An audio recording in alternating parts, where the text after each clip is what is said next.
Donc pour ce qui est des matériaux utilisés, nous avions eu besoin d'une planche de pain qui sera ensuite coupée avec une scie à ruban pour former 3 pièces carrées. Nous avions également besoin d'un goujon de bois qui a été coupé à 190 mm avec une scie à ruban. Il fallait également un bloc de bois d'érable scié à la main en forme d'étoile, puis percé au centre, un morceau de styrène qui va nous servir de lame claquante et un panneau de particules de moyenne densité. Il a été coupé en deux à l'aide d'une scie à ruban. Pour la fabrication, j'ai commencé par couper et sabler chaque pièce aux mesures précisées plus tôt. Puis, j'ai glissé l'étoile autour du goujon de bois et je l'ai solidifié avec une vis. Par la suite, je suis venue placer à chaque extrémité de l'étoile et du goujon mes 2 pièces de panneaux de particules de moyenne densité qui avaient été percées précédemment à 8 mm de diamètre. Ensuite, j'ai placé un de mes morceaux de bois de pain entre les 2 panneaux et les ai solidifiés avec des vis afin de créer la base de ma crécelle. Après cela, je suis allée créer ma lame claquante. J'ai percé 3 trous de 2 mm de diamètre que j'ai ensuite fraisé et j'ai gardé mon autre morceau de bois de pain neutre. Je suis ensuite venue souder mon morceau de styrène entre mes 2 morceaux de pain avec les vis afin de créer ma lame claquante que je suis venue placer à l'autre extrémité de la crécelle entre les 2 panneaux de particules de moyenne densité que j'ai ensuite soudé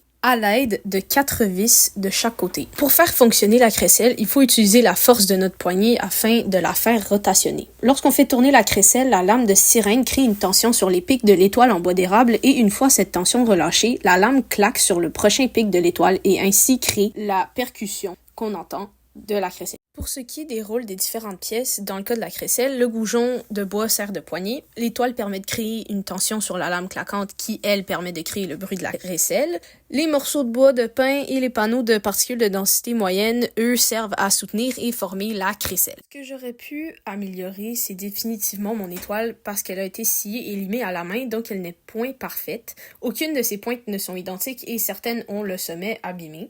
Par la suite, j'aurais pu améliorer la façon dont j'ai soudé mes pièces car il y a quelques fissures sur les blocs de pain, ce qui nuit à la structure de l'objet. Et finalement, une dernière défectuosité serait le fait que ma crécelle tourne mieux du côté droit que du côté gauche.